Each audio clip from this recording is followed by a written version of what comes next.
So, new studio, new year. Same me. Same us. Yeah, same us. It's been a while. Got,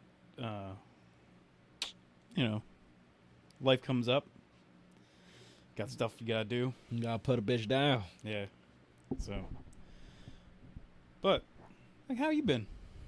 Same shit, different toilet. Go to work, go home, masturbate, cry.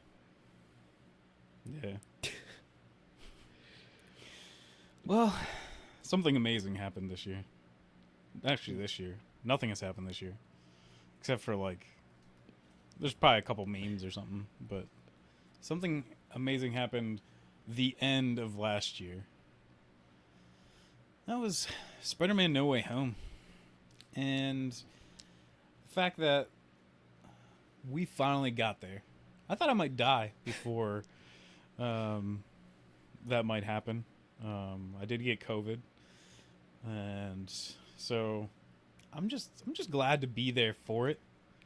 And I don't know, it's getting like a straight up 10 out of 10 for me.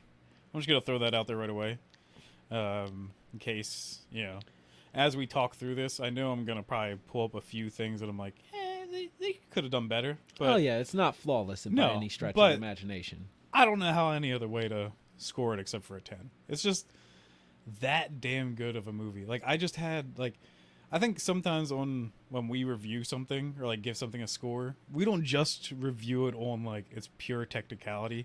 We also review it on like just how entertaining it was for us. Yeah, it's the only reason Black Widow got such a high score for me. Also, the only reason like I think we ranked Venom super high. Or well, because again, Venom, like Black Widow, is just so bad it's good. Yeah, well, and it's just like even with Venom, Let There Be Carnage, like they did a lot more better with it, I guess. Mm-hmm. But it's still not a great movie. Oh no, it's just like for us a basically perfect movie because it's just so damn entertaining. And if you give me Cletus Cassidy, I'm probably gonna just give you a good score. Fair enough, but if you give me Tobey Maguire, Andrew Garfield, and Tom Holland in the same movie, all playing Spider-Man, hell yeah, you're going to get a perfect score. It's that simple. Spoilers. Fuck. Yeah. Damn it. It's 2020 fucking two. You should have seen the fucking movie. Fuck you. It's not because we just haven't recorded them forever. We're doing this for you so that you don't get spoiled. You had plenty of time to go see the movie. It's been like a month or something, like maybe less, but yeah, it's under a month. But still, fuck you. You should have seen it. Yeah, and if you're gonna watch this, you've seen it. You're not gonna happen upon this. We've got like 2 followers, so if you're gonna watch this. If you're gonna watch this, you're either Andy's family or my friend. So, and if you haven't seen the movie at this point, fuck you. Yeah, except for you, Aaron. I know damn well you didn't see this movie yet. But I don't know. I guess we'll hit on some points of it. The movie actually has pretty good pacing, which is a lot of MCU issues, and especially I think a lot of the Spider-Man movies issues. And even through the beginning of just Peter and Mary Jane and what's his friend's name? Ned. Basically going through life now that Peter Parker is Spider-Man and that they're trying to get in college and everything. It still is like kind of a decent heavy moment. It's the first time you get to see Matt Murdock back since Netflix, and it's all actually flows pretty well, at least to what I believe. And well, I mean, like we get the confirmation that Matt Murdock is now part of the MCU. Yeah. Charlie Cox's hairy hands were not the ones in that detective room, but they do appear in this movie. Yes, that's great. Sidebar, I don't know if you've seen Hawkeye yet, but I did. I finished it. We got Kingpin confirmed on the episode right before this aired. And I feel like that kind of took a bit of wind out of the sails for it. It's still great seeing him in it, but I was just like, well, of course, Wilson Fisk's in the MCU. Of course, this guy's in the fucking MCU now. But actually, apparently, that last episode aired, I think, the same day as No Way Home coming out. So they made it so that basically you could find out that both of them were in the No, MCU. I watched the because that comes out. I think that was like every Wednesday. Wednesday, yeah. So I watched that, and it's just like, wow, that's kind of ruined this little surprise. But whatever, it was still great seeing him there. We had a fun little tease where Peter, a Mysterio enthusiast, throws like a brick through the window. Yeah. And both Matt and Peter go to reach for it. Matt instinctively grabbing it first. Yeah. And Peter's like, how the fuck did you do that, nigga? I'm a really good lawyer, is what he says. There's also, like, I don't know, like, Hannibal Buress, if you remember, is one of the, I think he's the high school gym teacher. Yeah. And he's like, I just love that they don't just like kind of make it go away. That like all the other teachers and stuff are like, oh yeah, like Peter, we support you and go Spider-Man or whatever. And then Hannibal Buress like, nah, this kid murdered somebody. Like, it's like, do we forget that? And it's great. Like the comedy I think is on point in this, and just the emotion period. Like the really heart-wrenching parts of this story, and I think they hit pretty well. So I was definitely happy with like the overall like narrative of the whole thing. I do think there's one point, and it towards the beginning is like that little time skip could have been hinted at better. After Peter's outings, they immediately go into them like talking about MIT. Flash Thompson's book is out. Yeah, like, and I mean, I got it. I got that there's probably a couple months, close to maybe like a year. Yeah, for him to get through the rest of that school year. But well, and there's something else too. Like I saw like because we were just watching some stuff of people that don't like this movie, and us trying to figure out like why wouldn't you like this movie? And most of them are pretty douchey. I remember one of the things I saw on Twitter too, like weeks earlier, was that they were trying to point out like, oh, it seems like a huge flaw that Flash wrote that whole book and then he got into MIT, but the other ones didn't. And I was like, well, geniuses, there's these things called jokes. And it was basically a joke to say that even MIT understood that there's no way Flash Thompson was actually Peter Parker's friend. Yeah. And I understand if you don't understand jokes, but that's what that was.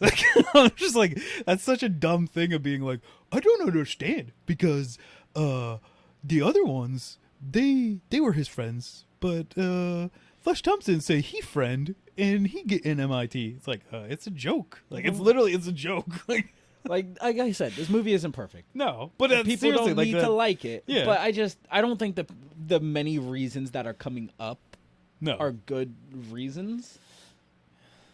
Like if you were to put this up as a persuasive argument, I would not be persuaded in the slightest. No. And then Doc Ock comes out of the fucking underpass, and he's Doc Ock. It's Alfred Molina's Doc Ock still from fucking Spider-Man 2. He's a little more spiffy. He looks pretty nice. Oh, yeah, he's a sharp motherfucking... Yeah. Ooh. Yeah. Fucking suit looks nice. I even like his acting better in this. Like, Alfred Molina is a good actor. Oh, yeah. But I think he kind of, like, maybe even himself, like, it's kind of great to come back, I think, probably to act a character that you probably didn't get to act for years and be like, I could change a few things. On point. Yeah. Well, and even, like, I know how to do this better. Because I swear his, like, evil version is better than the evil version, like Doc Ock. Well, I also just think that there is a lot of Marvel humor stenched in this movie as well. Yeah. I think this movie pulls it off a little bit better than most of Marvel's usual stuff, their usual catalog of schlock. But I also think he does a really good job at maintaining an air of seriousness around him, while still leaning into a lot of these childish jokes. Yeah. So that's another plus. I am very curious though, considering, you know, in Raimi's Doc Ock, Alfred Molina's Doc Ock is essentially controlled by his arms. Like the chip goes bad, his arm, he's hearing like the voices in his head that are from his fucking mechanical arms and shit. Yeah. And those get coded in the nanotech and then essentially obey Peter. So I wonder if that's like, and he still goes good after the chip. So are the arms still evil and they've just now lost control of their body. Because Doc Ock's still like an evil prick the entire time until because I think it's cured. Still interfacing with his brain to basically them controlling him, but it's basically just like the arms are shut down because a more advanced tech has taken over the arms. Which I also just love the attention to detail. His arms did use nanotech in Sam Raimi Spider-Man 2. Mm-hmm. There is nanotech. He's used it from Oscorp. So it makes sense that that it could mold with it. Yeah, that's just a neat little attention to detail that I fucking love. It's spiffy. That's one thing. Like you can tell that the writers and stuff cared about not only Spider-Man but like about every Spider-Man. And like, we'll get to the reasons why on that in a second. But I do have another thing I want to point out was with Doctor Strange after he captures Peter and Doc Ock, and he throws Doc Ock into like the little cell thingy. We get like the surprise that Lizard's already there and captured. Yeah. And I've seen the movie twice now, and I could be wrong because neither of them were like today, yesterday, whatever. And my memory is shite. Mm-hmm. But I do believe Strange says he was chasing someone else, and then he runs into the Lizard, right? Yeah. So I want to know who he was chasing. I think it was Green Goblin. I wondered if it was Goblin. Yeah. But I also, at the same time, was just like, there are technically other people it could be. Yeah. But, like... And I do wonder if that's the case. The only thing that I think that ends up in your mind after this movie is just, like, I want more. Oh, yeah. And it just stinks because you were given such a feast of stuff that, like, it sucks, but that's the only thing you could think of is... Now I want more of those other two Spider-Man. I want more. Why didn't we get like a Miles Morales or like even other looks at other different Spider-Man villains or something that like coming in from different realities? And I guess we kind of got that in that cloud thing or whatever at the end. But like that's the only thing you can basically think is like the Where's moment. Mephisto? Yeah, because that's basically the story they took this from was the one more day. So it's just. That's like it sucks that basically Marvel has to deal with that now. Is that like, well, you gave us this. What else are you gonna give it to us? Like, are we gonna get a Hulk and Hulk team up? I still want to do like a Ant-Man, just like Ant-Man, the Wasp, Ant-Man. Because Hank Pym's still alive, right? Yeah. Hank Pym, Scott Lang, Janet Van Dyne, and he's not in the MCU. He's from the comics. There's another fucking Ant-Man from the comics, the douchebag one. That, or you could have Goliath, like the black guy that has like the giant man suit. Yeah, I guess that works. Yeah. But I just think it would be great to have like 3 Ant-Mans and a Wasp running around. Yeah. That'd be hilarious. Hank Pym being like the reluctant... I'm sidetracked. Okay. Yeah. Spider-Man. Well, and also we might get... What's his daughter's name that can turn giant too? Oh, yeah. I forgot. Basically, she could be that in Quantumanium. Who knows? Because it seems like they're setting up Young Avengers. That movie. And it seems like they're kind of setting up Young Avengers. Oh, yeah, so definitely. She's a part of it, and she's grown up now ever since the blip. So she could be a major part of it. Like, getting off topic. Back to Spider-Man's. So we haven't even really brought him up, but like Doctor Strange's a huge part of this. He's a huge part, but he's not as like involved throughout the movie as I thought. Especially from like looking at the poster, he's massive on like the poster, and he's there for primarily one act, disappears, reappears at the very end of an act, and then does nothing but. They do trap him in like another dimension without his ring. So I know, it but does make sense that he's away for a while. You know, I'm not saying it doesn't make sense. I'm just surprised. Well, I thought he was going to be a lot more involved. I haven't seen what the release of like the Blu-ray is, but I guarantee it could probably have 3 Spider-Men on the front of it instead of Doctor Strange. Yeah, you know what? I would love that. Yeah. But still, you're slowly revealed to more and more villains throughout this movie.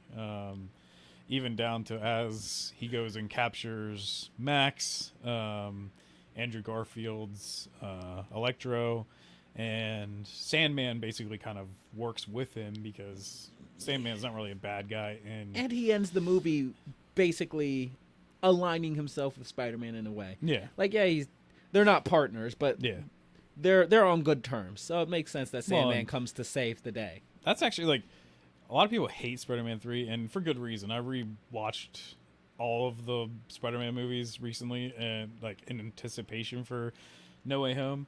And dear God, that movie takes a hard left turn. Like halfway through, like most of that movie is actually kind of great. It is, especially until with, like, he turns Sandman. into like Dark Toby.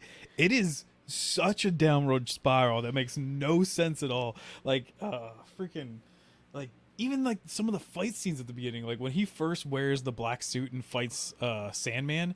That is a sick fight scene and stuff, and like him just like tearing away the grate so that the water comes out and stuff like that, and it's such a good scene of them fighting between like the subway trains, but I really it think just takes a dive. Like, I really hard. think they should have kept it focused on Sandman. Have like the big down and out scene is him essentially coming to realize that he doesn't need the suit. He ditches the suit, and then they could have made a Spider-Man 4 that revolved around Venom. I know it's studio interference. It wasn't Sam Raimi's fault, yada, yada. Well, and they only wanted to give him, like, only that movie, too. They didn't want to make I more. know. But I'm just saying, like... Which is dumb. In a perfect world, they're probably, that's like, cash cow movies. They Yeah. probably made tons of money. In a perfect world, that's probably how it would have went. It would have been a lot better. But... like, a big part of that is just also... It's a really nice part towards the end is Toby Spider-Man forgiving him for killing his Uncle Ben, and it's a really nice like scene. It's just kind of like in a bad movie. Like you can't really help it. I genuinely think Sandman may have been like the worst one in this though. Well, that's because he's also like not a real human. Well, he's also just like, I get it. He's kind of dumb. Was part of it, like his thing. He doesn't really think things through. Yeah. But like, damn, he was really fucking stupid in this. Yeah. Like, I know. All right. Synopsis, real quick. Everybody knows Peter Parker is Spider-Man.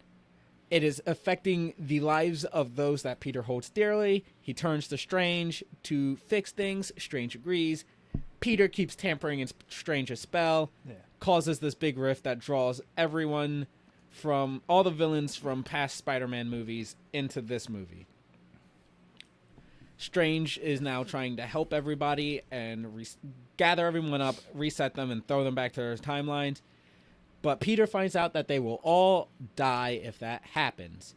So he embarks to save all of them, cure them from the source of their being evil before sending them all back. All of them go with them willingly. It's essentially go with them, be cured, or die. Yeah. And then when the bad guys inevitably break down and go be bad guys, everybody flees. Yeah. So Doc Ock is effectively cured of his evil arm syndrome, and he becomes a good guy again. He's super nice. Love him. Great to see you, Alfred. Electro doesn't want to be cured because he likes his powers. He's somebody with powers. He's almost about to be cured. But he doesn't want to be, and he rebels. Willem Dafoe is Willem Dafoe, and you cannot cage Willem Dafoe. And therefore he turns. Lizard is just... I don't even think he wanted to be cured either. He kind of just goes along because he's left to, but we don't really get much character for the Lizard anyways. Yeah. Nobody cares about this nigga, but he rebels. He runs free. Sandman doesn't hate the idea of being cured. Like, he doesn't seem to be bothered by it. His primary goal is going back to his dimension so he can go be with his daughter. And he doesn't care if the rest of them die. Yeah, he does not care. He knows he survives. So he's just like, well, yep, I'll be fine. So his only goal is to go home and be with his daughter. And when shit hits the fan, Sandman just leaves. Yeah. It's like your best chance of going home would to be staying with the guy who has the means of sending you home. Yeah. Why are you just flying through foreign New York now? Yeah. Well, not even just that. He's like, at the end, he has no reason, but he starts fighting all of the Spider-Man. He has like the dumbest. And he's teaming up with people who are actively trying to destroy the box so they can stay here and be powerful forever. Yeah. And it's like, because also a big part is that they also realize that with all this new technology that they never had back on their universes, because the Avengers didn't exist, Stark didn't exist, Pym, like all this amazing technology now exists in this world. Well, they can take advantage of all of it. Like, especially Electro, if he can get one of those arc reactors, which he does, he's got like unlimited power. So not only are they like, well, we get to survive here, we also get to be more powerful here too. So that's a big part of it. It's not just like, hey, we get to like live. We're also just gonna kick more ass, basically. But like, my biggest problem with that, like, this is one of my biggest problems, is the fact that when everybody leaves, Sandman just flies out into the city. Yeah. And then when you see him again, he's full on antagonist. He's fighting the Spider-Man. And it's like, why? Why are you doing this? Doc Ock leaves as well when everybody flees. And it's like, Doc, where the fuck are you going, man? And like, I guess with him not being controlled by evil arms, he pussed out. He got scared and he ran, I guess. And then maybe hearing Peter's speech, he was like, I'm rallied to action, and fucking returns. I don't know. But it's like, why did you run? Yeah. You could have helped. Aunt May would still be alive. If you, maybe, possibly, probably. So I'm sure the two of you could have beat up Willem Dafoe. Brought up, in all of this chaos, Aunt May actually dies in this. And gets blown up by bites the dust. A pumpkin bomb. And then she gets, I think she actually, wasn't it from being stabbed partially by like the glider when Willem Dafoe flies into her? Yeah, I think so. But also, like, I want to bring up, that was probably one of the most violent Spider-Man fights we've seen like, period. A, yes. B, this movie watches fucking wrestling. These niggas were hitting power bombs. These niggas was hitting choke slams. Like, this was fucking wrestling. I was in the theater fucking marking out. I heard Jim Ross's voice in my head. I was like, by God, he broke him in half. I heard JR. I heard Michael Cole, and it didn't bother me for once in my life. Oh, dude, like, even, at the end, like, when I forgot about, like, when he grabs, like, it's straight up out of, like, the Spider-Man video game. But, like, when he grabs him and, like, flips up over him, just slam him into the ground, I was just like, it's just like, oh, fucking, man, that's freaking nuts. It is brutal as hell. And you know what? It's a fitting fight to be brutal. Oh, yeah. It is great. Even the first one between him and Green Goblin and stuff like that. Because also, we didn't really bring up that Green Goblin was tricking Peter the whole entire time. Well, no, I don't think he was tricking him. Because, in Spider-Man 1, Willem Dafoe does have split personalities. But then eventually he's basically tricking him because he's acting all nice, and I think like you said, he is sincere for a while. I don't even think he tricks him because the way the scene's set up, they're helping out, they're doing all their sciencey shit, they cure Doc Ock, and then Doc Ock's like, "You ready to be a whole man again, Willem Dafoe? We're gonna cure you, and there's only going to be one Willem." And this Willem Dafoe, and like that moment, he's just like, because you don't see his face, and Willem Dafoe's just like, just one of us. Yeah. And then like I think the next scene is literally just us getting Peter as he like walks into a room, and his spider sense goes off, and he's just like, what the fuck is going on? Yeah. And then he turns and he fights Willem Dafoe. Yeah. Because jumps across the room and like grabs him. Which I just thought it was really cool. Yeah. I also think it's like a really neat that he's throughout like the entirety of the home Tom Holland Spider-Man movies is him essentially just growing to trust his spider sense more and more. I think that's a little neat, but this massive fight breaks out. Electro, Sandman, Lizard Man, Doc Ock, and Willem Dafoe from like He-Man or something. They all just run. Everybody runs. Willem Dafoe beats the shit out of Tom Holland. Yeah, basically. And then he kills Aunt May and Aunt May. I like the fact that Aunt May just plays it off like she's fine before losing too much blood and collapsing. That actually is like a really like hard hitting scene. Like him just being like, "Wake up, Aunt May!" Like, because I genuinely didn't expect them to kill her. Yeah. Like when she got hit, I was like, she just got stabbed. Yeah. But I thought it was gonna be like it's that low point. They rush her to the hospital. She's gonna pull through miraculously. Just by hair. They saved the day. No, that bitch dead. Yeah. They killed her. Well, she said Uncle Ben's line. And she said it from the the OG comic line. I was like, oh, shit. I kind of don't know how I feel about it still because I'm just so associated with that being Ben's shit, not yours. But once again, we can also like not everything has to be perfect in this. Now that there is like this is a multiverse, none of this. He can just like, go Mac on a different Aunt May. Yeah, but I mean, like it's great that like it's not even just basically when people easily just go, oh well, you just have to experience this as like a different universe. It's like, no, this is a different universe. Like it is. Maybe even if one of the other ones, like if you want to say Toby's more like the comics or something or whatever. Like, well, I genuinely think Andrew Garfield's is the ultimate universe Spider-Man. Yeah. I think that's who he was supposed to be. You cannot change my mind. Yeah. So if they do more of him, it'd be perfect for other crazy stuff. Even maybe, I don't know, Venom and different stuff with that. But yeah, like it's such a, like I think it's a well done scene for him like losing Aunt May, and then on top of that, like that's when he kind of runs off, because it also makes sense to me that she wasn't probably gonna make it out of there. Because already the like police and everything are shooting at. They literally. I love the fact because that made me laugh. It ruined the tension of the scene for me, because it's the set. Aunt May's fucking dying here, and then the add to the stakes because the tension's building. You got all these SWAT teams coming up because Willem Dafoe and Spider-Man just destroyed half a building. Yeah.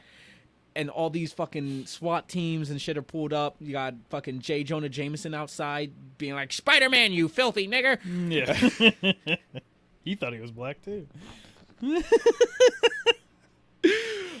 Dude, I love the Alex Jones references, though, with J. Jonah Jameson. Supplement. Yes, that is, like, the greatest part of that whole entire thing, because they definitely want to sell it there that it's like, yeah, this is Alex Jones. But, like, they're all closing in. It's this tense scene, because it's like, how is he going to get him out of there? Is he going to, like, barter with the police? Is he just going to grab Aunt May, like, Weber wound shut and swing out? Is it another fight? Like, Aunt May doesn't have long to live. Yeah. And then you have, like, one SWAT nigga who's just like, put your hands up now! And immediately just starts shooting. As soon as the W from now leaves his mouth, he pulls the fucking trigger. And he tags Spider-Man. It's like shot right in the shoulder. It's just like, God damn. And Trunks wasn't there to say, don't worry, he's not black. Like, and then he had to leave Aunt May behind too, which I was already chuckling because he got shot. Yeah. I don't know why that makes me laugh. It's not happy. It doesn't make me happy, but it's just the seeing it happen to a white man just made as a I'm kidding, but I did laugh at it because it was just such an abrupt says shot. that more white people get shot than black. I think that's still a problem. Like you shouldn't be shooting people. But I'm just saying, Tom Holland's just another statistic. Like this isn't Squid Game. As soon as you lock eyes with them and they make a motion, you don't just open fire. But like he had to leave Aunt May behind. He doesn't even get like this full catharsis with her. No, he doesn't get this moment of grieving or mourning. He immediately catches a fucking bullet. That's what he gets. And his friends are worried about him. So, which is my other problem because I don't really like. I don't hate Zenyatta. I don't know how to say her name. Yeah, I'm sorry. Zendaya. I hear it pronounced every other fucking way, and I do not know which one's the correct pronunciation. Yeah. I don't hate her though. I do hate her, MJ. I think I kind of hate Ned. Like he was almost like not useful in this whole entire movie. I don't hate Ned. I just don't care for him. Yeah. He's like that. He's just in the middle of. If he's not in the movie, I wouldn't bat an eye. I wouldn't be happy. I wouldn't feel bad. Yeah. But I don't like MJ. But I definitely feel like one thing MJ would have done, especially if it's because she has a nagging feeling that Peter's in danger, is she would have hit that fucking button and sent everybody home in a heartbeat. And what was it? They agreed on like I think an hour. Yeah. And if he doesn't like call her or text her. And then I'm pretty sure, because like they watch the news, so even if they don't know what happened, if you knew that all of them escaped, like if you knew that the fucking building they're at just exploded, and all of these villains that you aren't trusting could be on the loose, I think on the news they already announced that Aunt May died too, didn't they?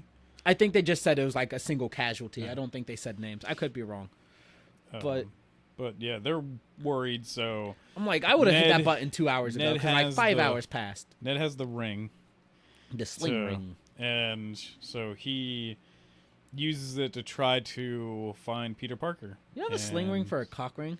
That'd be kind of cool. You just helicopter You'd almost dick? need like 2 rings, or 2 dicks. But it's just like helicopter. Isn't it 2 things stick through it? But he's just like helicopter dick and open a portal. Come on, that'd be great. I think you still need 2. So maybe you have to do a spell first, so you get 2. I'll just be I'll be like the lizard. I'll be King Shark. I'll have 2 dicks. But, so this is the first time we get to see another Peter. This is Andrew Garfield's Peter Parker. He looks like a fucking nerd running from the shadows. Freaked out like a little girl. I was sitting right beside you, so you probably heard me. Oh yeah, I was even through the roar of the crowd. Yeah, Andrew Garfield is my favorite Spider-Man. I think his movies are bad. This is a conundrum that I've had explained to all the people. He is my favorite Spider-Man. His movies are bad. Like I don't know. Like it's like a hard way of explaining it because even I had me and my brother were basically watching all the Spider-Man movies together, and I had to even explain to him because he was like, I don't know. He's like, these movies are pretty bad. I'm like, yes, but like, isn't his Spider-Man good? And he's like, yeah, he's actually a really good Spider-Man. I'm like, exactly. He just needed to be in better movies. Like, the man cares about Spider-Man so much. I genuinely believe that. Did you know that he, before he even was Spider-Man, he dressed up as Spider-Man, was at a Comic-Con, just to tell them how much Spider-Man, like, affected his life, and that, like, he got him through, like, tough times, and he did basically, like, stopped him from, like, committed suicide, and, like, he just had, like, this full, loving, like, thing for Spider-Man, and then the dude gets to play him. Like, I doubt Tom or Toby had that kind of like love for that character. Well, they also don't have he doesn't have a name that starts with a T, so fuck him. But he does Andrew. Hey. Also, I'm sorry, I just had to say this. I know it's probably not good anymore, but like Andrew Garfield in this movie looked like an edgy Drake Bell. Yeah. But I still love the guy. Like I don't hate Andrew Garfield. Yeah. I just think his movies suck. Yeah.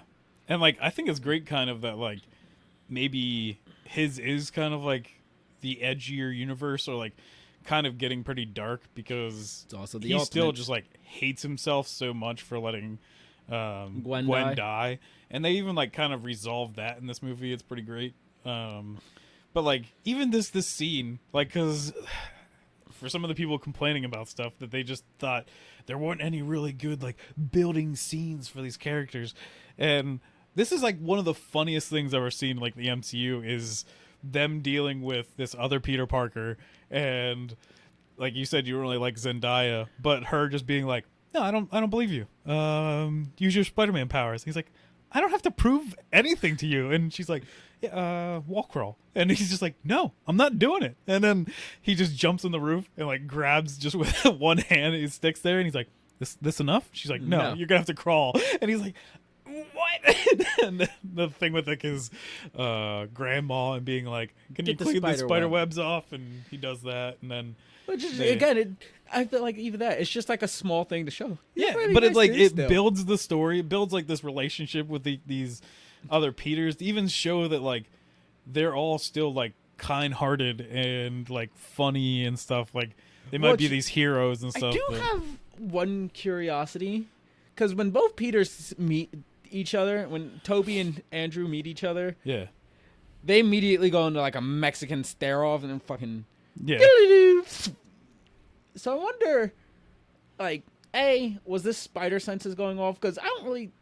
I don't think so. Like they just kind of like. Because hear me out real quick. Because like they've been around superpowered people, so I don't think it's like a threat. Yeah. And also, Tom doesn't seem to sense either of them when like they come swinging in. No. So I don't think it's the spider sense, and they notice that it's like another Spider-Man thing, because even Andrew seems to recognize something's up with Toby when he comes through. So I do wonder if that's like a small nod at maybe both of them have had a Clone Saga event in their life. Or like just even the fact that they've like, I don't know, thought about this, because they're both like all Spider-Men are intelligent, basically, and they... No, that was Spider-Man. Dumb. But, like, they even both bring up, like, oh, this is, like, quantum physics, and, like, bring up all this stuff, so... They've maybe even thought about this scenario. Of, like, I basically believe Andrew Garfield like marks out after finding out that the multiverse is confirmed real. Yeah. So there's that. But yeah, they're like, well, you're not our Peter Parker, so let's try again. And so then they get Tobey Maguire Spider-Man. They get Imagine Dragons Peter Parker. Basically. And he just like walks out of the shadows in like khakis. And like a sweater and shit. This weird little smile. I love Toby, but I love to. Face. Dude, one of the best jokes in the whole entire movie. Do you always dress as like a cool youth pastor, or do you actually have like a Spider-Man suit? And he just fucking tugs it down. Yeah, he's like, so you know, perfect. I keep that thing on me. Yeah, I ain't lacking. Always strapped when I hit the streets. But yeah.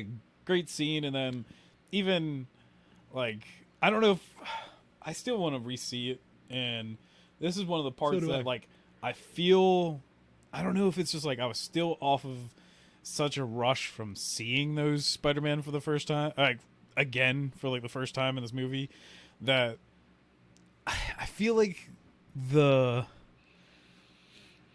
weight of the experience of them coming together and explaining to Peter, like, hey, like, even losing your aunt is kind of like your next step as a Spider-Man. Like, and it's just like, I don't know if it just fell flat for me, but it was just like, I think I was just so excited at one point in the movie, and then I'm like, oh, I'm supposed to be sad now. And it just didn't work for me. I'm like, maybe now that I can kind of brush off the excitement, I can be like, okay, I can just see if this experience is great during that part, because I don't know how that felt to you, but like everything they were saying was right, and it felt like it sounded good. It's just it didn't work for me. I mean, it worked for me. It made me wonder, because like they had that moment of like, with great power and they all are great responsibility. Yeah. I've heard that shit before. I was like, I get it. And outside of the fictional universe of comics and movies and whatever, great power, great responsibilities is an iconic line because of media. Like, we all know it, we've all heard it, but at the same time, I'm just like, damn, because watching that shit, I'm just like, damn, is that really like something so rare that like none of you guys have ever heard that before in your life, even as like a throwaway lecture? Like, has that moral never unveiled itself in any other way in your lives? That I don't know, because that might have actually come from comics. I don't know what it was like before that, because like more of the thing you just hear all the time is that like great power or like power corrupts, and absolute power corrupts absolutely. And so it's like, I don't know, maybe comics did write the whole thing on with great power comes great responsibility, so if they are the comics, then maybe it has to come from them. Like I get it. Like, in universe, that's probably not something they hear every other day as like a fucking throwaway gag or used punchline or whatever. But it's like, I don't know. For me, that was just like, is that really like the unifying thing? Like, I understand why it is, but I don't know. Just like them all being like, you know, Tom Holland being like, she told me with great power, and then fucking Tobey Maguire being like, comes great responsibility. Yeah, my Uncle Ben said that. And he's like, your Uncle Ben said that? What? Like, I didn't think that was... There is, though, like, I don't know if that's supposed to be like the deciding factor in a Spider-Man, but it's kind of like, even Spider-Man even is supposed to have a better moral compass than almost I think that's the deciding factor of like his moral compass of every other superhero. Because even down to like even Marvel Zombies, that they made him like the only zombie to actually like then grow a conscience and be like, which is crazy, because you also would think like Captain America might have done that as well, but like even Captain America like needs to kill people and like is kind of like, I don't know, even Captain still, America carries a Glock. Yeah, like he's still like America personified. We're not good all the time. Like Sounds like something a communist would say. You liberal commie bastard. Yeah, damn it. But like, yeah, I think that is kind of maybe they just kind of figured this out. Is like that's one of the deciding factors. Is like this is what makes a Spider-Man a good Spider-Man. But then they come together and they're trying to develop the weapons that they need to turn off all the powers of the all cures. The bad guys. I would say. I mean, I guess you know Weapons. what? I know, they do stab Willem Dafoe, Yeah.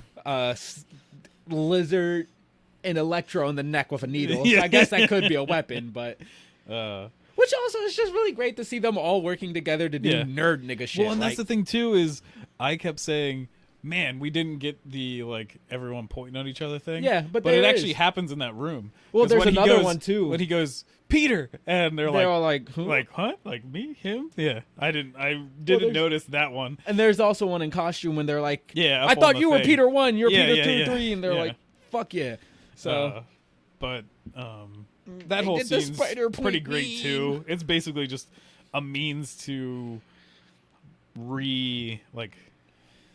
attach you to these Spider-Men, which most people are seeing this, know all of them, but it's a good way of like giving you some insight on their characters, and even down to Ned asking if Toby has a best friend, and his best friend betrayed him, and so and then I've heard a lot of people hate that line as well, and I they took it as like they took it as Toby ignoring the fact that Harry sacrificed himself to save him.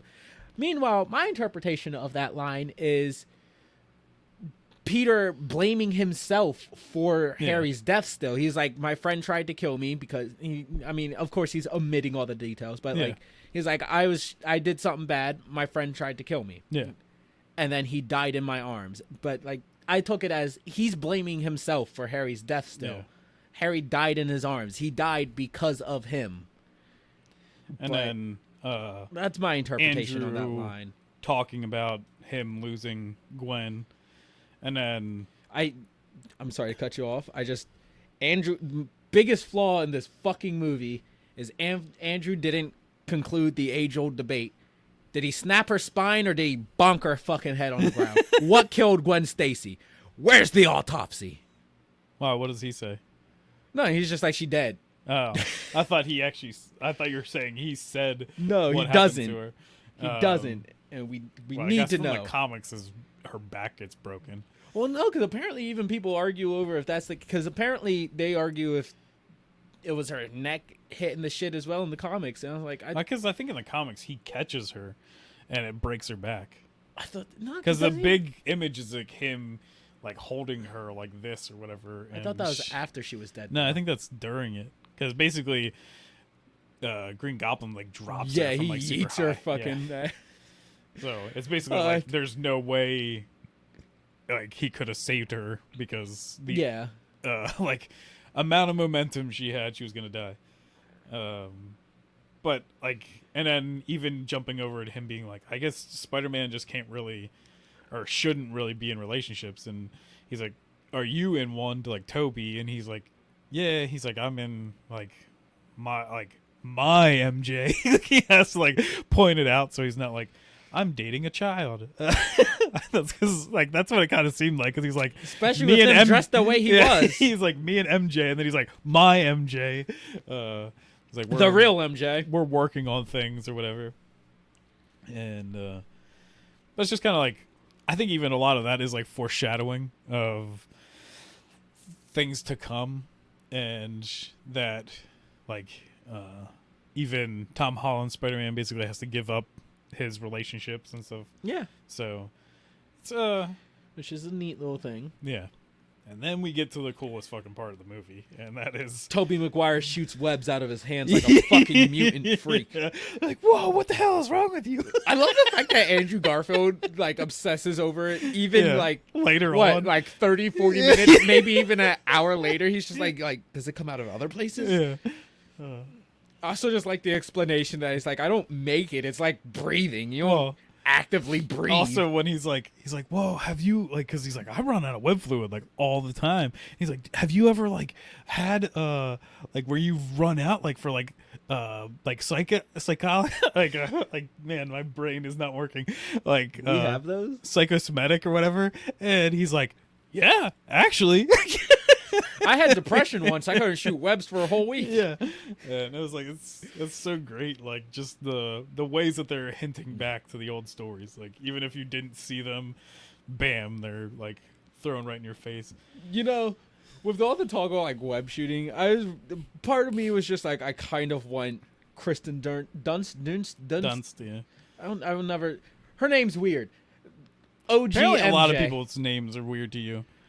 You're gonna like do like a whole AA Ron skit from like well, because isn't it like Kirsten and not Christian? I think it's Kirsten Dunst. Kirsten. Yeah. That's even fucking worse. Anyways, all the fucking organic web shit just made me wonder, like, is OGMJ going to die from fucking radioactive spider nut? Yeah. Like that one comic. That'd have been great. I'd love to see Tobey Maguire react to that in a scene of just, I killed my wife with my cum. That is like, so we haven't really brought up, I think, perfectly yet, but like, they really match these characters like perfectly for like what they were in their own things, like down to their movement. And also just like, that is what really sells me on the love for all the Spider-Man. Yeah. And then down to like even how their acting and stuff works. Like Toby still does so many goofy ass faces in this. And and then Andrew just cannot stop talking, basically. Like, and that kind of works for me for Spider-Man, because Spider-Man does just love annoying the shit out of people. And so Andrew's Spider-Man just like doesn't stop talking and like asks so many questions and like makes so many quips and jokes and stuff the entire time. And also, he's self-deprecating as all fucking hell. Yeah. Well, I love, like you said before, he's like, I always thought you were black. And he's like, sorry to disappoint. Which is like, like, I get it. Your name is Max, but speaking on behalf of like 99.9% of black folk out there, we're not about to look at a nigga named Peter and be like, damn, I thought you was a nigga. Yeah. But he didn't really know he was Peter. That's one of the flaws in the whole plan. I'm telling you, he has to know Spider-Man was Peter. But like, I just... Yeah, it doesn't make any sense. Because he can't be here if he doesn't know it. I do like that he brings up, he's like, come on, your kid from Queens. White people live in New York too, Electro. You fucking nut. Also, it's just like, I really hated Electro because he's like, oh, now I'm back to being a nobody. It's like, nigga, you're Jamie fucking Foxx. Yeah. Look at you, you're hot. Well, unless he thinks like once he's sent back to his universe, he's about to get his gat tooth back. Yeah, and like his hair that's like flopped over to the side. He's like, dang it. But he's like, he gets cured. He's like, I guess I'm a nobody again. It's like, look at you. Yeah. I bet your dick's bigger now, bro. Like, come on, you're hot. You can pick up broads. You could fucking go out and model. You could make crappy music. Like, come on. What are you talking about? Oh, you're nobody again. Shut the fuck up. But with this fight, they basically all kind of like scatter and have their like what they need to do's, but they don't really accomplish it. They get the shit kicked out of them pretty fast and kind of separated. So they find themselves back with each other and are discussing. They just take a little time out and huddle. Yeah, and kind of discuss like, what the hell are we gonna do? And Tom Holland Spider-Man is like, okay guys, I've actually been on a team before. I was on the Avengers. And they're like, is that a band? They're like, no way. And they're like, what's the Avengers? They're like, are you in a band? Like, I think that has to be like a call out to Spider-Punk because he's in a band. Yeah, I guess that could be. Yeah. I was thinking of Spider-Gwen. No. Because she was also in that band. But I mean, Spider-Punk would probably be the more But it's accurate. just like, it's like, oh man, like I'd be sick of Spider-Man in a band. It's like, no, it's a super powered team or whatever, and kind of pulls them back together. And that's when you get one of my favorite shots in the whole movie of them like swinging off of each other and everything. Like, it's such a cool look to it. Like, just visually, it's such an awesome thing. And even they all kind of still move like their own Spider-Man, but like with each other around. Like, it's just so well done. Best scene, best cameo in the movie, the mannequin Spider-Man from Sam Raimi's Spider-Man 1 returns for a single swing across the screen. Amazing. Did I miss that? What happened? No, Sam Raimi. You don't remember the scene where Spider-Man's carrying OG MJ? It's just a mannequin stiffly flying through the sky. The only Spider-Man that doesn't get a shout out in this movie. But even Doc Ock shows back up to help take down Max. With the most fakest fucking... guys, I'm working with you. Seriously, you gotta trust me, bro. Yeah. Fucking plan I've ever seen. And I really thought he was gonna die. I thought Otto Octavius would die in this. MJ gets tossed off the Statue of Liberty. How did I know you were going to say Empire State Building? Yeah, I know. Statue of Liberty, and Andrew's Spider-Man gets to save her. He even tears up for a little bit. It's kind of a cool little moment of him kind of getting back, like, some kind of, like, even, like, respecting himself and, like... See, everybody looks at that scene that way. Meanwhile, I'm over here just looking at it, and my thought is, like, if I was Andrew Garfield in this moment, I'd just be like, damn, bro, why the fuck didn't I do this the first time? Bro, Gwen would still be alive if I did this the first time around. Like, I don't know. I'd be beating myself in the ass even more for it. Because I'd be so fucking like, upset with myself that I didn't do it like this the first time. Yeah. I'm smart. Like, Spider-Man's smart. He knows gravity. He knows momentum. Like, I would have just been like, fucking damn. He was more condensed down to hit what he could move in that bell tower. Yeah, but I'm still... You think that's really going to, like, get past him right now? You think he's going to be like, oh, you know what? That situation, it was the best I could do. Yeah. He might tell himself that, but deep down he's going to feel like that's just some BS excuse he's making to not beat himself over. He's going to beat himself up over that for the rest of his fucking life. Yeah. And saving discount MJ, it would, for me at least, I just feel you'd so rather much her worse. Dying. Yes. I know you'd rather MJ die, but I just feel so much worse. I'm like, fuck, I did it right this time. That's great. Congratulations. You're alive, ma'am. But fuck, I could have done this for my woman. Yeah. And then as we kind of, every single other villain is cured of their issues, Goblin shows up, but now there's a bigger issue as well because the multiverse is completely breaking down. Before we get to that, I just want to point out like two small things. Mm-hmm. I like the fact that Ned and MJ like appear in this, but when they do, Lizard goes after them, and it takes them back to like that school place, and it's essentially just that one scene from the Amazing Spider-Man. Yeah, I love the fact that there's that dumb little nod for no reason. That's great. Secondly, I was actually hoping that because I was trying to look around that scene and see if there's any kind of like Stan Lee, because I was like, it was Stan Lee's like his cameo, obligatory cameo. Yeah, but I think that's super cool. Also, Sandman tries to fucking drown Tobey Maguire in sand. And like, A, again, why are you fighting Sandman? Stop it. You're fighting the wrong people. You're actively hurting your chances of going home. Yeah. B, all I imagined was it's the one, I want to say it was from one of like the Marvel Zombies comics, because it was like, I want to say it was one of the ones where like the zombies went to a different universe. It was when they finally figured out like time travel, and he ran into like zombie Spider-Man, and he got scared shitless because he was about to kill him.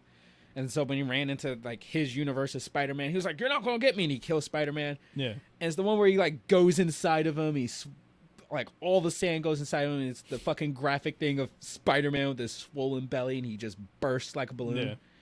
And that's all I could think of. Yeah.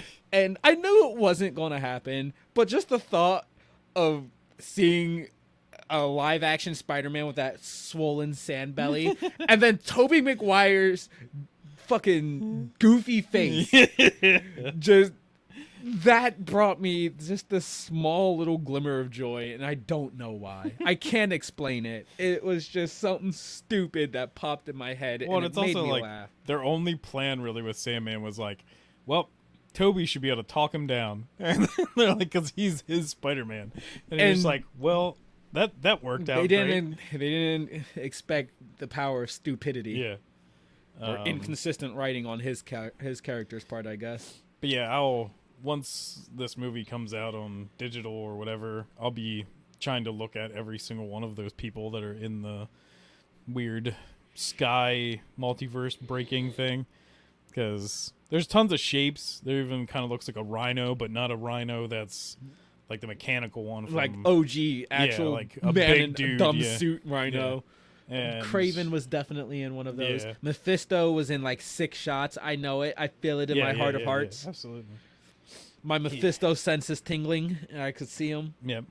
Man, if Mephisto is not in Multiverse of Madness, I'm gonna be so pissed, because it's the perfect time to actually like show him, even if it's just like a small dumb little thing. It should be there.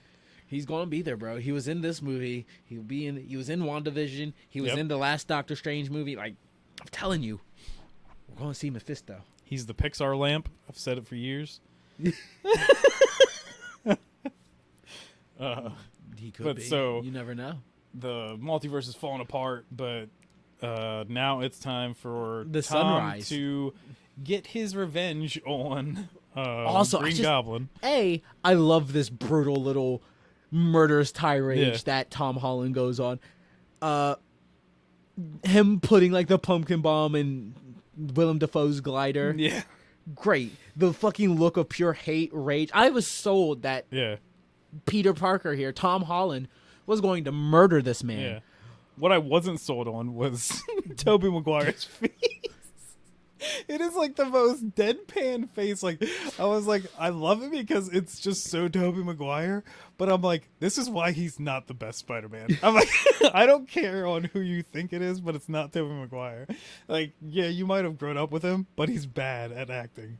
And like, just his like dumb face, like Tom is trying to sell this so damn hard by like you can see the anger in someone's face, and he's like even pushing the glider like, yeah, like this is a struggle, and Toby is just goes to show Toby's strong. Yeah, and put them in a death battle. Tobey Maguire would whip both their asses. Yeah. It's just so weird, and like it's still a great moment, but I was just like, yeah, I think I was supposed to like tear up or like really feel this, and looking at Toby's face, I was like, nah, this ain't happening. I wasn't going to tear up, right? No. I honestly felt like that was probably the most by the books part of the movie. Yeah, was that little struggle, and then Willem Dafoe stabs Tobey Maguire. Tobey Maguire in the back. That is also one of the greatest like funny things, because even like they kind of deal with Green Goblin still and kind of just leave him to the side, and then they go to him because they're like, Spider-Man can take a stab. Yeah, Willem Dafoe just becomes like an NPC after he's cured of his Willem Dafoe-ness. Like, he's just like, oh god, I've done it again. How bad is it? Yeah. And then there's like, it was bad, but it's okay. Yeah. You're cured, you're forgiven. And then they just kind of like walk 3 feet over, huddle up, and just have a talk. And he's just there in the background on his knees, staring off into the fucking sunset. Toby, when he's like, they're like, he's a fucking like, I've been stabbed before, don't worry about it. And I just even love like when they're saying their goodbyes, and because basically Tom's Spider-Man realizes that if everyone just forgets Peter Parker ever existed, not that Spider-Man never existed, but that Peter Parker existed, everything would be fixed. So, because that's the whole point of it basically being that these people had to know who Peter Parker was, except for Electro. It doesn't really make sense. But he knew who Peter Parker was, he just didn't know that he was Spider-Man. But I thought the whole wish was everybody who knew the connection between the two. Yeah, that's what basically. So like it shouldn't matter that he knows Peter Parker. He doesn't know Peter Parker is Spider-Man. Hey, like we said, there's flaws in this movie. Like if that's the case, the dude from fucking Sam Raimi's Spider-Man, the fucking landlord who didn't get his fucking money because he never fixed the goddamn door, should be there. His daughter. His hot Scandinavian daughter. I don't know if she's not really that hot. But I'm pretty sure that was the role she exists. plays. Is like, I'm pretty sure her name in the credits was Hot Scandinavian Lady. But so he does do that, but before he gets to say his goodbyes, and They even, as they're like basically waving goodbye, he's like, "That hurts like hell, doesn't it?" And he's like, "Oh yeah." And it's just such a. I was really expecting him to just like poke it at some point. Yeah, and even as like the end comes together for that, Peter is basically ready to retell MJ and Ned that they're really best friends, and his name is Peter Parker, and he's Spider-Man. He just stops himself and realizes that basically their lives are worse off with Spider-Man in it, like knowing Spider-Man. Which I think that is another point of contention that I've seen a lot is like the effects of the spell, because they're like, all right, well, Peter Parker's the necklace he gave MJ's still there, but she doesn't remember him. And I was like, well, I feel like she was still wearing a thing. Yeah, but I was just like, because clearly the Mysterio video would have to disappear in this now, like Flash Thompson's book. I feel like I could be wrong. I haven't like read anything. I haven't watched the director's cut where there's like, hey, here's what shut the fuck happened. Up. Shut up. You're wrong. We didn't fuck up with our writing, but I take it as all things that state and or personally connect Parker to Spider-Man. Just kind of got axed. The video, connect like the personal connections everybody had, and then for the most part, like, all the knowledge of Peter Parker. Because the biggest thing too, I'm like, does he also have no real identity then? Like, it's like he's never gone to school. So that's why he's not even trying to go to college. And well, no, because he has like a GED thingy, and he's buying a fucking house. No, he's taking his GED. Well, like it's a study sheet. Yeah, that thing. But he rented a place. Yeah, you have to have a fucking Social Security, a birth certificate, source of income. Which I don't know. New York's pretty shady. You could probably just get some money under the table and get through that. Better have a working fucking door. I'll tell you that much. Yeah. I guess I don't know. I've never been to New York. Is it really that shady? Certain parts, it's pretty shady. How much money do they want for something like that? Probably not much, because you're also gonna get like stabbed in that building too, or raped. But. Look, if Tobey Maguire could withstand being stabbed, I'm sure I could take it. Yeah. But like, I don't know. In a whole, it's like one of the most entertaining movies I've seen in a long time. I loved it. I squealed like a little girl when my boy was on screen, and I just love Spider-Man, period. Well, the final suit, because in this, at the very end, Spidey debuts a brand new suit. Shiny blue and red. It's so like classic, so perfect, vintage. Oh my The gosh. only thing I'm not 100% loving, like he even made it. He handmade it. Yes, back to the fucking. This is no Stark bullshit thing. This is no armor. This is literally a sewn together suit by little Peter Parker, and it looks so great. It's almost like until he gets shot, stabbed, or somebody throws paint on him again. But it's like perfect that like it's even like he took that, even like you can take this so much that this is another MCU like, or a different universe of everything, that like he didn't even have influence from like his spider or whatever he created this from. He was just like, I've got the powers of a spider, here's what it is. But like that, like his colors are now full because he even met these other Spider-Men that have like these really classic Spider-Man suits that like designed their things and stuff, like even drawing it in Sam Raimi's Spider-Man thing, and it's just so good. I think he draws his too, yeah. As that's even kind of like it happens in the comics. Well, but it's just like it's so perfect at the end for them to give you that, and like just to open up the world of what's going to happen with Tom Holland's Spider-Man. I absolutely love the suit, but there's one drawback that it might not even be a drawback. It some way somehow it might still work. Tom Holland's smart as fuck. He could theoretically find a way, and it's the expressive eyes. Yeah. I love the fact that he has these large bulbous eyes, much like Spider-Man does. But I also love the fact that Tom Holland's other suit, that the Stark made one, had expressive eyes. It would widen, it would narrow. I love that. But because that's something that's always been in the comics. I remember you saying this because you want to make sure that happens. I think it still will. I hope because it does. Remember, even his original suit that he wore, the goggles. He even made those goggles focus. And that's why I'm saying, like, it could still work. Yeah. But I hope it is. We don't see it like activate in like this whole thing, it's and that's why I'm afraid it might not be New York. So, but I'm hoping it still is because that's a small detail from the comics that nobody really seems to appreciate that much. But I fucking love that fact. Well, it's something that's so small and dumb as well. Like, I admit.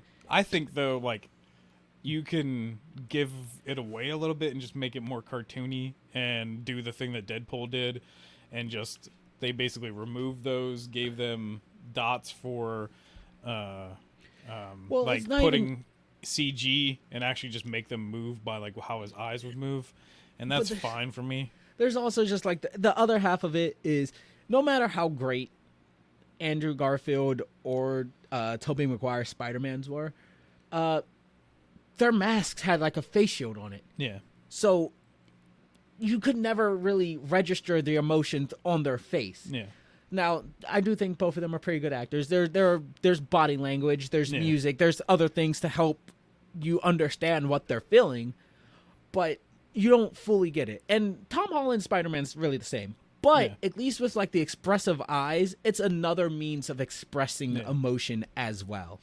So I don't even know. Maybe this mask doesn't actually have a face shield, so when he smiles, you can see a smile through the mask or something. Yeah. I'm not 100% sure. We don't get much time with this suit. No. But I would absolutely love that. Yeah. Like, I still think that, like, in the game of superheroes, Deadpool has the best mask. That they somehow figured out to give his eyes expression. Even his mouth and stuff, they somehow do it in, I swear, like the Ryan Reynolds ones, where it looks like you can tell him talking and stuff a lot better.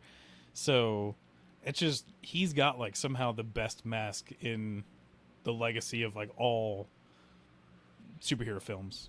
Like, it just works really well. So if they could figure out more of that to like work for masked characters in the future, it'd be great. I'd hope so. So yeah, that's the whole movie. Once again, I still loved it. We talked about a bunch of things that were like problems, but it's a damn good movie. I don't even think we covered all of the problems. No. Like, there are some big problems. There are plenty of smaller ones. There's one problem. I'm not even gonna bring it up. I'm not gonna talk about the end credit scenes. They annoy me.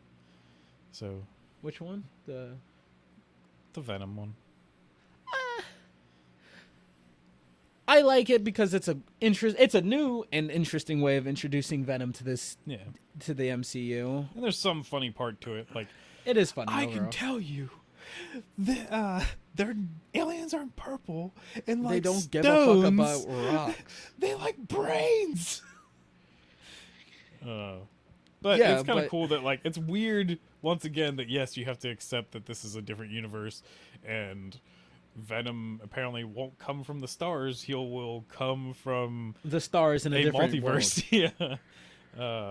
But it's cool that there could be a symbiote in the next Spider-Man thing, or hell, it could be not even just a symbiote in the next Spider-Man thing. It could be a whole, just Venom. It could be like a whole craziness because.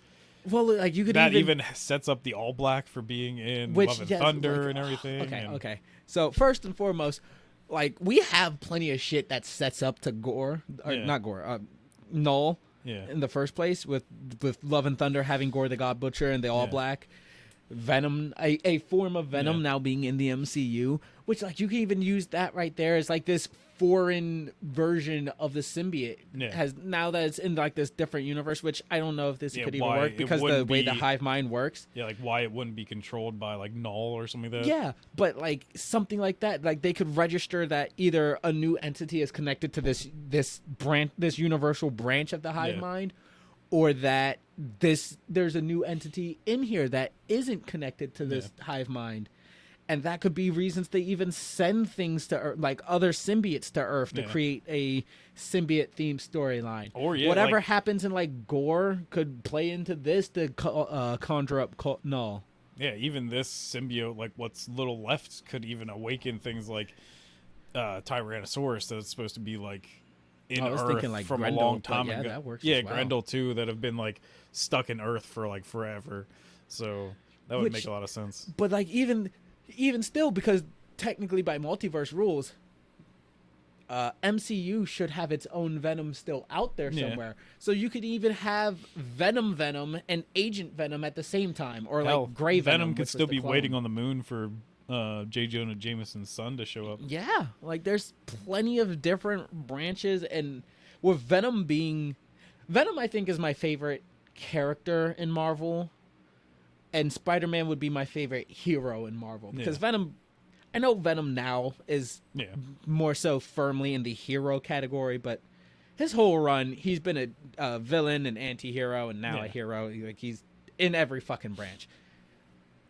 But like the possibilities of having a Venom in the MCU, especially like this more high tech one, oh, I'm fucking excited, because you can have Gray Venom be cloned, or you can have Tom Hardy's Venom essentially just be Gray Venom, and then us have regular Venom. Or if the MCU just wants to have fun as hell, is just make symbiotes grab onto like every single Avenger. Yes, like, exactly. Like, you could just have all those the crazy secret funs. Invasion. You know who would be great at stopping it? Venom. Yep. You know what you could do with Venom? You could give him the fucking animated series treatment and have like the lighting on him be red and blue. Yeah. So it gives him that appearance. Something I different. fucking would love it. I want it. That's the thing I want more of, is A, to see if the suit has moving eyes. Yeah. Maybe an expressive fate. And B, Venom. Yeah. All I want. Yeah, But we love the gooey boys I love here them on very much. Seriousless. So any more symbiotes would be great. And then the second and after credit scene is literally just the trailer to Doctor Strange and the Multiverse of Madness. I don't know if you wanted to talk about that as well. Yeah, we might do a reaction video sometime. All right, because that's really not like No. its own movie. Yeah. Like that, it's not part of this, I don't think. The other big thing that's been happening is apparently there has been talks with Sony to make more Andrew Garfield and Tobey Maguire Spider-Man movies. Which, before we get to that, I just want to say I didn't expect it when going into this movie, even with all the rumors that these two would be in it. But God, I would love to see them interacting with the rest of the MCU cast. Yeah. Them meeting like Captain America. I know Tony Stark's dead by the time this happens, but Tony Stark would have been really great. I feel like they would have bounced well off Stark as well. Thor, Hulk, like I'm thinking is if Peter Marvel Quill. if Marvel will allow it, that they can almost start making an Avengers team back in their own universe. I would also hope that as well. Find people that aren't going to be Robert Downey Jr. and Chris Hemsworth and stuff. They're going to be different versions of Iron Man and Thor and Captain America and stuff, and it would just be like, or like at least winks and nods if they're going to do more movies. Because like they do have a Doctor Strange and Sam Raimi's. Yeah. Because there's that James, when they're talking about Doc Ock. Yeah. They're like, what about Doctor Strange? There already is one. He's like, that's a great name. Too bad it's taken. Yeah. They'll sue us. Yeah. So I don't know. There's just so many possibilities. I think the biggest possibility is just that everyone has kind of already like surmised that Andrew Garfield's Spider-Man is the same universe as Venom.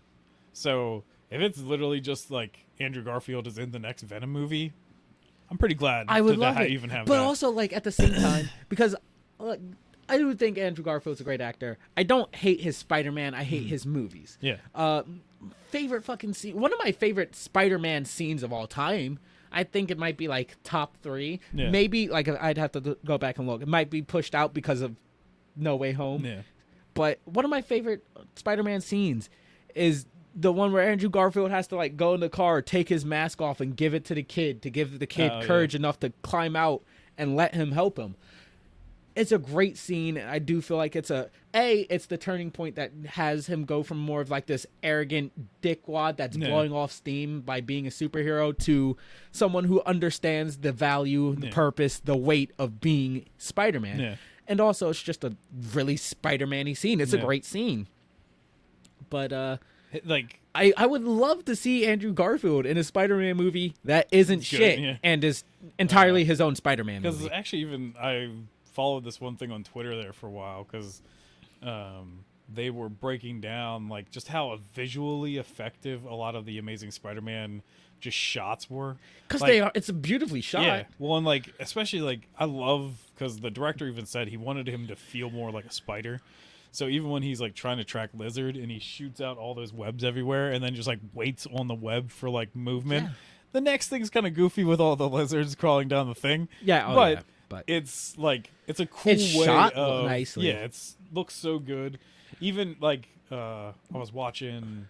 I feel like that has had like the most creativity behind its like cinematography and the vision of everything in all three Spider-Men. Well, and even like they gave his Spider-Man suit a little bit of like gap to it, so it actually feels more like fabric. Yeah, and it actually gives a lot more weight to like some of his movements because you actually see it like flapping and stuff as it moves. Yeah, when I also Toby's just like the fact and that Tom's are like skin tight. I also just like the fact that like when his web shooters go off, there's like that little puff the red of dust. Yeah, and like it lights there's up. There's the glow, but there's that little like puff of glass, like when a gun goes off and there's that fucking X spell. Like that's it's just something so small, but it's cool. It's just this fine little detail that it's something I always found super neat. But the prospect of Andrew Garfield being in his own Spider-Man movie that's actually good, that would be fucking phenomenal. Hopefully, get a good director, get good supporting cast, get a good designer, because honestly, the Amazing Spider-Man design for Electro is it's okay. It's fine, but it could be better. Green Goblin is hideous. Yeah. The Lizard, the Lizard doesn't look bad, but it's not interesting. Yeah. I'd like Granted, that is just the Lizard. I'd even like a really good Hobgoblin, like, because Hobgoblin is like doesn't get enough love. No, and he's on like the same level of just being a straight up sociopath, like Carnage. Yeah, and it's just like I want to see a good movie. And since Andrew's universe is almost like a little bit darker, I would almost love to have him have a Hobgoblin like thing, and it could just be like inspired by Green Goblin or whatever, and like, but I want the hood. I want like him just being like completely messed up. That's like Sony still has like a copyright and like has it out there to be ready to make a Sinister Six movie. But you know what I find a little odd? Morbius. Yeah. How the hell is that gonna because work? Michael Keaton's Vulture still appears in that. It's so confusing. I wonder that means that movie has to either take place after Multiverse of Madness and something happens, or that's just a fake out to drum up hype so people would actually go see Morbius because nobody really expects to go see it. But there's like so many other things to like basically Tobey Maguire's Spider-Man is on the wall, but then they call out to Andrew Garfield in the one paper, basically like how like him fighting I think Rhino, and so it's like, what the hell are you doing? Like, did no one let you know what actually was happening in No Way Home? So they just guessed a bunch. No, I really think they were just using that stuff as like speculatory hype to just drum up interest in Morbius. Because let's be real, Morbius is probably like a high C-list Spider-Man villain in today's day and age. Nobody really gives a fuck about him except for the more comic book savvy people. So I really think they were just trying to drum up hype to grab more of the mainstream audience, I guess you could call it. More of the lighter general populace of comic book fans. I hope he is in the MCU just so Blade can kill him. Should have added Jared Leto to that picture because you seemingly fucking hate him. You should have done his Joker on it, like right in the center, like just for no reason, like just his head popping up with the stupid tattoos and stuff on it. That hurts me because the Joker is my favorite DC character, and that hurts me so much. That's not the point of this video, though. No. But I would absolutely love to see where an Amazing Spider-Man 3 and Sam Raimi Spider-Man 4 would go. Yeah. Because, like... Well, Sam Raimi's making Multiverse of Madness, so we're already seeing some, like, bit of Sam Raimi back. But I don't know, rewatching those movies, like the Sam Raimi ones, I almost like, I think he gets action very well. Like Sam Raimi does action very well.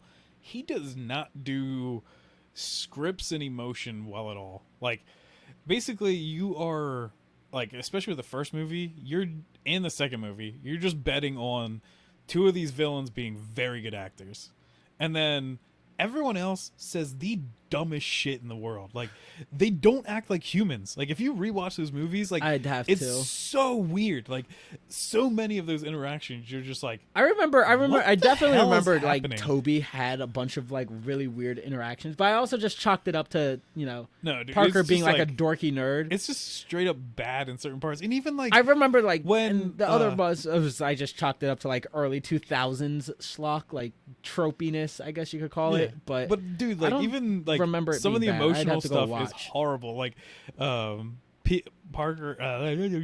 Peter confesses to Aunt May that it was him basically that like led to Uncle Ben like about to die, and it's not even like Peter didn't pull the trigger. It's just like through events that he didn't really control or even comprehend until it was too late. He died, and his Aunt May literally just like walks away from him. He's like tearing up and like destroyed, and she even kind of just told Peter that she thought she was responsible for his death because they told Peter that he wasn't gonna drop him off at all, and she's like, I should have stopped him because you said you didn't need him. And then so like she was basically already facing the fact that she might have killed Uncle Ben by not saying anything. And then when Peter says it, she literally just basically says like, go fuck yourself, and just leaves.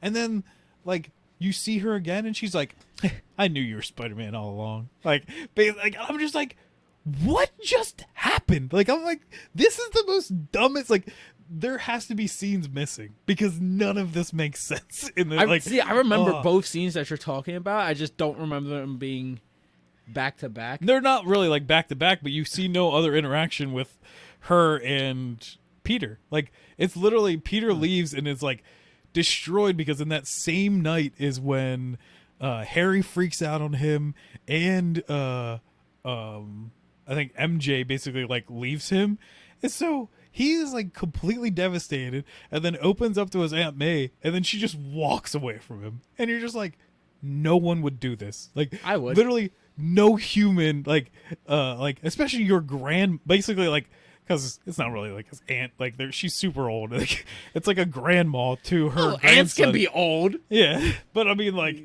it's just because we have a hot Aunt May, hot young Aunt May right now, don't mean aunts can't be like 80 does it make any years sense old. to you ever that like Aunt May is supposed to be super old, and it's like, then how old were freaking Peter's parents?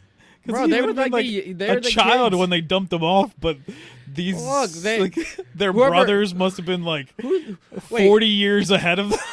I wonder who was whose side of the Parkers on? May and Ben Parker on? Are they on his mom or his dad's side? Be on his dad's. His dad's side? Because it'd have to be, because that's where they would carry the name over. All right. Well, maybe, who knows? Maybe that bitch was rebellious. She was like, "Fuck you.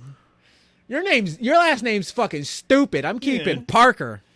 But it just like, I don't know. There's other ones too. Like, just even some of the reaction, like when we were rewatching it, we were like, man, was what's his name that plays Harry Osborn? Franco. Yeah, we're like, is he really just a bad actor? Because he is horrible in these movies. Like, he like once again doesn't act like a human being, and it's just like, what is happening? And see, I just wanted, I didn't like Harry. It wasn't even because of like bad acting or anything. I don't even remember, like, I remember he's in it. I just don't remember like the level of his acting. I was just like, damn, bro, your face is kind of fucking punchable. Well, it's just like even in the first one. Same with Toby's, but Toby was like an adorable punchable. Do you remember when basically Green Goblin, after he finds out because of like the cut on the Peter's arm, that he like kind of snaps back into Green Goblin form and then he like basically calls MJ a slut and stuff like that. I fucking love it. And then Harry walks back in and he's just like, "What? That's my dad." And you're just like, "What?" Like, I don't know. It's just so dumb.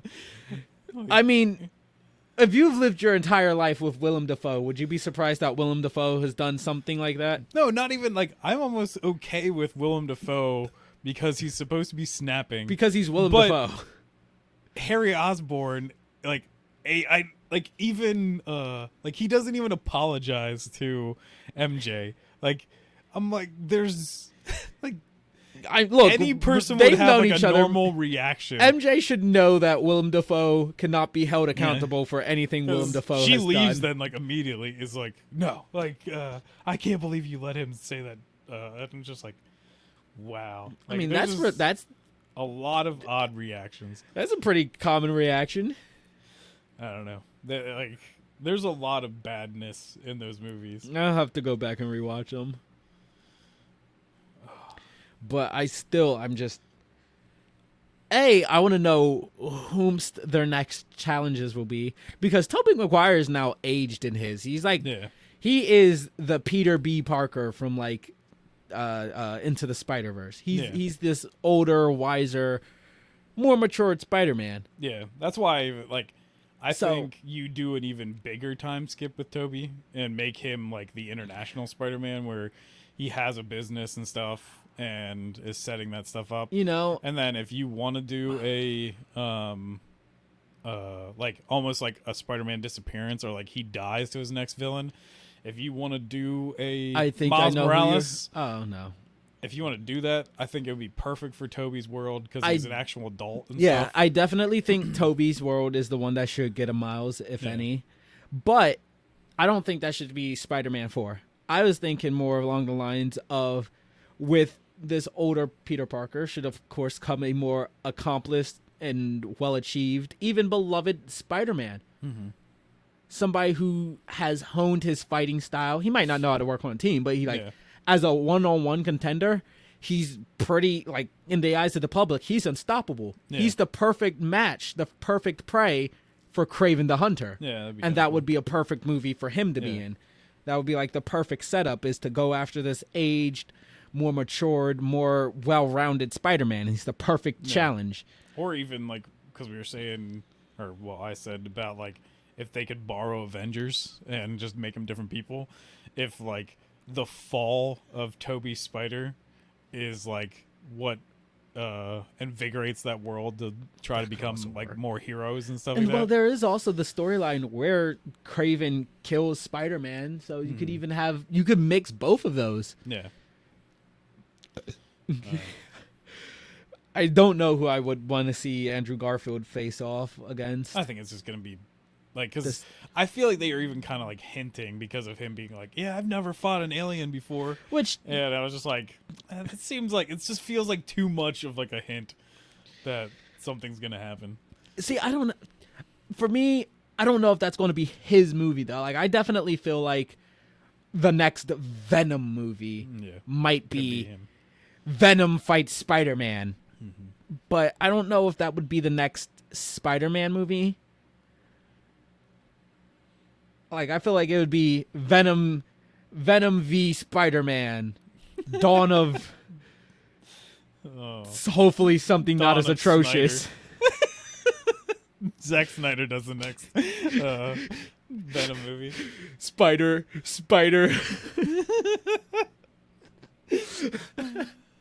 That would be a terrifying thing. Spider of Man versus Spider of Eminem. Yeah. Yeah, because what was his original title for? Son of Sun versus Night of Night. Yeah, oh my God. It's just Spider of Man versus Spider of Eminem. Yeah. Venom. You're the one that brought it up. You knew it was coming. Yeah, I knew it was coming, but it was just, that's perfect. But I don't know. Like, they've teased. Like, I don't know. I don't think, just from, like, a movie standpoint, I don't think, like, Sony would want to go in and then just be like, here's Andrew Garfield versus a Spider-Man villain you've seen already. Like I don't think they'd want to do Vulture. I don't, especially because Vulture was so well done in Homecoming. Yeah. I don't think they'd want to do him versus Doc Ock because you're not Alfred gonna Molina is Alfred fucking Molina. He ate up the role of Doc Ock. You don't want to do Andrew Garfield versus Willem Dafoe because who wants to have Willem Dafoe on set again? He's a crazy person. Negative. That'd be an interesting one. And then we can get an anti-Venom. That would also be interesting. Because it doesn't need to be set up in the same movie, but if you kind of set it up that like Mr. Negative is in this world and you have him fight Mr. Negative, then you can have the accident of him creating basically the anti-Venom. That would be neat. Also, well, it's also just, again, factoring into like the purpose of this being like a darker, more grittier Spider-Man universe, especially from the Ultimates. I'm trying to think of villains that, like Hobgoblin, would fit this more edgy reality. Yeah. Well, like I said, Hobgoblin I think would really work really well. And but at the same time, I'd also understand why they'd be afraid to try another Goblin, because Green Goblin in the Amazing Spider-Man was absolute shite. But I don't know off the top of my head. Scorpion maybe, but they already have Scorpion in this, or in the MCU. Yeah. Hammerhead? Big Will? Could. Like, I think Big Will's too comedic. Like, I actually think that Tombstone? For the next Spider-Man for like the MCU, like Tom's, would actually, like I already said before we even started this, that I think he should just lead a new Avengers. But I think actually cooler would be that like he wants to refocus down, and maybe he will work with people like Daredevil and stuff to actually deal with like crime in the city. Yeah. So he'll deal with like Kingpin, he could deal with Hammerhead and Tombstone and stuff like that. Like people that are like really mob crime, bosses. yeah, like that he can help fix. Yeah, New him York help itself. fixing New York. That'd be really neat. And then as like that, as the plot thickens and that could also just lead him back to something dealing with the next big event. Yeah. Because then he could even bring people in that are like from the Defenders into, because like the big leagues, baby. Yeah. Because like Daredevil is a pretty big part of the like Marvel comics. Yeah. But he's still kind of like just above Marvel Knights for being like D tier comics. Like I like Marvel Knights, like I like Blade and I like Ghost Rider and Punisher and stuff, but they're definitely like the D tier of Marvel comics. Like they're definitely like treated that way. And then basically like the Defenders and other like New York heroes are kind of like C tier. And then you have your ancillary weird characters, and basically almost X-Men now is B tier. And then you have everyone else, like the big hitters, as A tier comics. So I don't know. I'd like to see more in those in-betweens for. Well, I mean, Moon Knight's characters. getting a fucking show for Christ's sake. So he's definitely a D tier character. Yeah, he's interesting. He's but D tier like, in how Marvel cares about him. Yeah, but I mean, that'd also be interesting with, but no, because Moon Knight, this movie's taking place in like the UK or some shit, isn't it? Because didn't his trailer have like fucking some place that was over the fucking pond as the fucking thing. I don't think he's in America at the moment, or at least at some point in his trailer. If he comes to America, him versus Daredevil, him versus Spider-Man, those would be great fights. Well, they did even already announce that Charlie Cox will be in She-Hulk. Oh. Which makes a ton of sense because she's a lawyer and he's a lawyer. Yeah. So, I don't know. Is she a defense attorney or is she... She's a big green lady. But I mean, like, what kind of lawyer she is. I forget. Apparently one of the few you can trust in some I don't degree. know if she's a prosecutor or a defense attorney. Whoa. Whoa. She doesn't even dress like a slut. Don't call her that. Fucking asshole.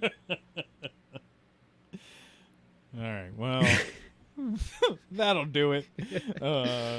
What, one too many lame jokes? Yeah. Did I kill your buzz? Yeah, it hurt me. I'm defeated too much. I need to see this movie again just to. I do too. And that's the other thing. I've seen the movie twice. Oh, you have? Yeah, I've seen Endgame twice as well. Like when it was in theaters. Yeah. And Endgame had, the first time I saw Endgame was just, that was stand up and applaud. Fucking when Cap summons Mjolnir to his hand. Yeah.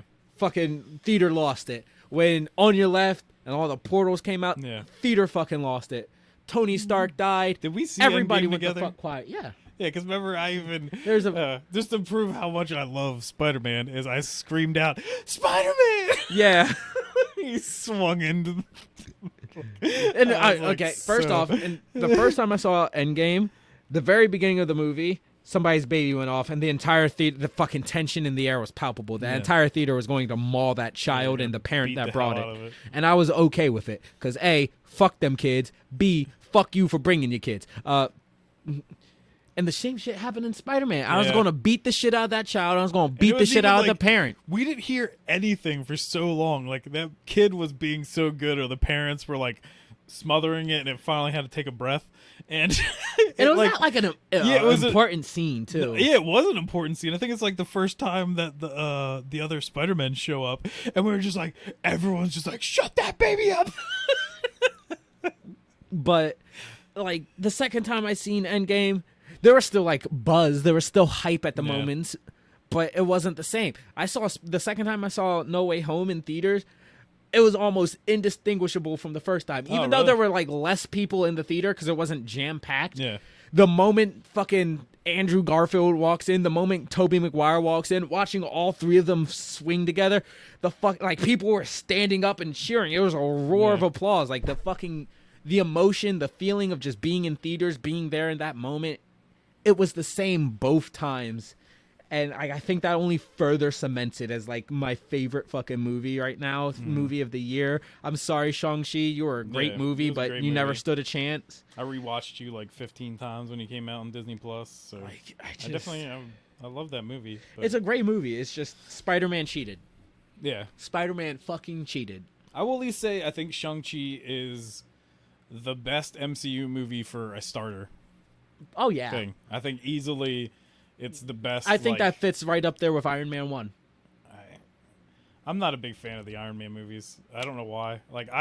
That's just my cross to bear, but because people probably will definitely disagree with me. I mean, I'm not a big fan of most of them. I love Iron Man 1 still, but I don't like any. For some reason, I don't know. Like, maybe I just don't like Robert Downey Jr. and especially since everyone's just like, he's the most perfect Iron Man ever, and I'm just like, I don't like I liked him as Iron Man. I love him as Iron Man. Like, I think I like him when he's bouncing off other characters, but I just don't like him, just himself. I can understand that. I can see where you mean that, how you're feeling for that. Like, even the first reactions with, like, him and Cap on the like the Shield cruiser thing. Yeah, I think it's like a pretty good interaction. I definitely think he is made way stronger by, like, the rest of the MCU than he is in his own film, like individual one by ones. But I still love his first movie. But he still has the drawback of being, like, almost all of his movies were out before they started getting, like, really big. So, but yeah. Oh wait, wasn't Tom Holland planning on taking, like, a break from acting or a break from being Spider-Man, like, or something? Is that a rumor or is that true? That was, like, he might have said a few things, but it was never, like, confirmed. Really a big deal. And I think it was just even to cause, like, speculation in the whole thing, or maybe even, like, to put doubt that maybe he dies in the movie or something. And then afterwards, like, Kevin Feige and whoever said, like, yeah, he's the MCU Spider-Man for, like, this foreseeable future. All right, so next MCU Spider-Man film. Name? I'm thinking Home Alone, since he no longer has an Aunt May. Yeah. But you got any? Because I'm assuming they're going to keep this home train going. I really hope they don't. Maybe this is, like, the trilogy that breaks it so that we can just move on, because it's really I really annoying. want Spider-Man Home Alone. I just love that pun. I don't know. Come on, it's great. Spider-Man when home doesn't feel like home. Is there any other kind of pun that goes with home? Or, like, thing for home. Spider-Man, home is where the heart is. Yeah. Homie. That's the one that introduces Miles Morales. Yeah. Spider-Man, my homie. Oh my god. Yeah, this is done. Thanks for watching. It's been a while. We love you guys. Comment, subscribe, like, do all the fun YouTube Share things. us, give us your fucking feedback. Tell us your thoughts on fucking Spider-Man No Way Home. Tell us why we're wrong, and maybe that what was that douchebag's name that we watched this video right Don't before fucking this? know. It was high top something, but maybe we should just do the movie and then cut in high res shots of us just like combing our hair and stuff. I think that might be what you guys want. But Well, tell us your favorite fucking what you would name the MCU Spider-Man for. Your home-based Spider-Man movie. So. Do you like Spider-Man Homie or Spider-Man Home Alone more? All right. Also, just tell us small fucking things that we got wrong. Apparently, we do that a lot. We do that a lot. Yeah. I blame Andy. Yep, definitely me. I have opinions that people don't like. Oh yeah, I definitely think you stated a few here. Yeah. All right. Bye-bye.